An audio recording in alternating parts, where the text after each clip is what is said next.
bonjour bien-aimés dans le Seigneur.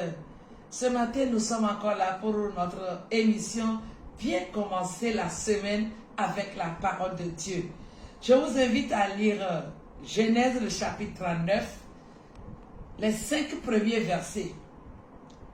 On fit descendre Joseph en Égypte et Potiphar, officier de Pharaon, chef des gardes égyptiens, l'acheta des Ismaélites qui l'y avaient fait descendre. L'Éternel fut avec lui et la prospérité l'accompagna. Il habitait dans la maison de son maître l'Égyptien. Son maître vit que l'Éternel était avec lui et que l'Éternel faisait prospérer entre ses mains tout ce qu'il entreprenait. 4. Joseph trouva grâce aux yeux de son maître qui l'employa à son service, l'établit sur sa maison et lui confia tout ce qu'il possédait. Verset 5.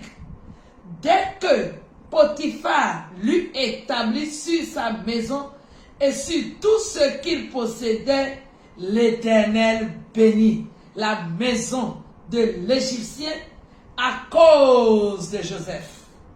Je répète, à cause de Joseph.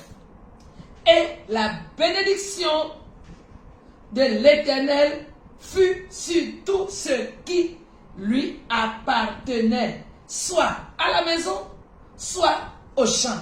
Amen, amen. Soit une source de bénédiction. Nous connaissons bien l'histoire de Joseph. Et durant quelques semaines, nous allons parler de Joseph dans les différentes émissions qui vont suivre. Joseph a été vendu par ses frères. Il a été acheté comme esclave par Potiphar, un officier égyptien. Il a été séparé de sa famille, de ses frères, vendu comme un objet. Mais malgré son statut d'esclave, arrivé en Égypte, Joseph a été une grande bénédiction, une source de bénédiction pour Potiphar et même pour toute l'Égypte. Pour toute l'Égypte même. Pourquoi cela? La Bible nous le dit. Le verset 3 nous dit clairement, l'Éternel fut avec lui et la prospérité l'accompagna. Voilà le secret. L'Éternel fut avec Joseph. Quand Joseph est arrivé dans la maison de Potiphar, la Bible dit, Potiphar a remarqué quelque chose. Tout ce que Joseph entreprenait réussissait.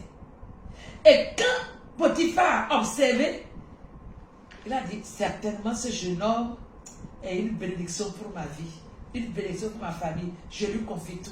Et la Bible dit, soit à la maison a été bénie, les champs de Potiphar ont été bénis, tout ce que Potiphar avait et qu'il avait confié à Joseph, la prospérité accompagnait Joseph. Toute la maison fut bénie et la Bible a bien mentionné à cause de Joseph. À cause de Joseph. Tous les aspects de la vie de Potiphar furent bénis à cause de Joseph. Et lorsque même il a été accusé par Madame Potiphar, il a été jeté en prison. Vous continuez la lecture, vous allez voir que arrivé en prison, Joseph a encore été une bénédiction. Pourquoi? L'Éternel était avec lui. Pour nous dire ceci, frères et sœurs, ce matin, lorsque quelqu'un est béni, quand Dieu bénit quelqu'un, cette bénédiction-là est visible, palpable. Et notre entourage peut en témoigner, notre entourage peut en jouir. Et aujourd'hui, nous avons besoin des Joseph.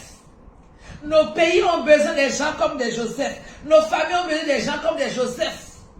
Puisse l'Éternel susciter beaucoup de Joseph dans nos différentes familles. Comme dans la maison de Potiphar, Joseph a apporté la bénédiction. Je m'en vais vous laisser cette leçon à retenir ce matin. Ce que nous retenons de cette histoire est la suivante. Personne ne peut enlever la bénédiction de Dieu dans ta vie. Et je dis encore, personne ne peut enlever la présence de Dieu dans ta vie si ce n'est pas toi-même. Aussi longtemps que l'Éternel est avec toi, personne ne peut enlever cela. Pourquoi je l'ai dit? Madame Potiphar a accusé Joseph, on l'a mis en prison, faussement, et arrivé là-bas, la Bible dit, l'Éternel fut avec lui. L'Éternel était toujours avec lui. La méchanceté des hommes peut te déplacer d'un point A pour un point B. Les hommes peuvent te changer de lieu, te changer de poste, te changer de responsabilité, te rabaisser. Mais il y a une chose qu'ils ne peuvent pas. Ils ne peuvent jamais ôter la bénédiction de Dieu dans ta vie. Ils ne peuvent jamais enlever la présence de Dieu dans ta vie. Alléluia. Alléluia. Alors, que devons-nous faire pour que la présence de Dieu soit toujours avec nous, comme ça a été le cas de Joseph? C'est par notre foi en Dieu. Si tu places ta foi en Dieu, l'Éternel sera toujours avec toi. Par le respect de la parole de Dieu. Si Joseph ne respectait pas la parole de Dieu, l'Éternel ne serait pas avec lui. Jésus nous le dit clairement dans le Nouveau Testament. Il dit, si vous demeurez en moi et que mes paroles demeurent en vous, demandez ce que vous voulez, cela vous sera accordé. Si mes paroles demeurent en vous, aussi longtemps que nous respectons Dieu, que nous respectons la parole de Dieu, l'Éternel sera avec nous. Frères et sœurs en Christ, si au cours de cette année, chacun de nous prend l'engagement de respecter la parole de Dieu, de vivre conformément à la parole de Dieu, d'honorer le Seigneur, l'Éternel sera avec nous et tu seras une source de bénédiction, je serai une source de bénédiction. Partout où tu passeras, ta bénédiction va se faire ressentir. Tu seras une source de grâce. Et pourquoi? Parce que tu es connecté à la source intarissable. Parce que je suis connecté à la source intarissable. Puisse le Seigneur faire de nous des sources de bénédiction pour nos familles, pour nos églises et pour nos pays. Et qu'il en soit ainsi au nom de Jésus-Christ. Amen, amen. Shalom.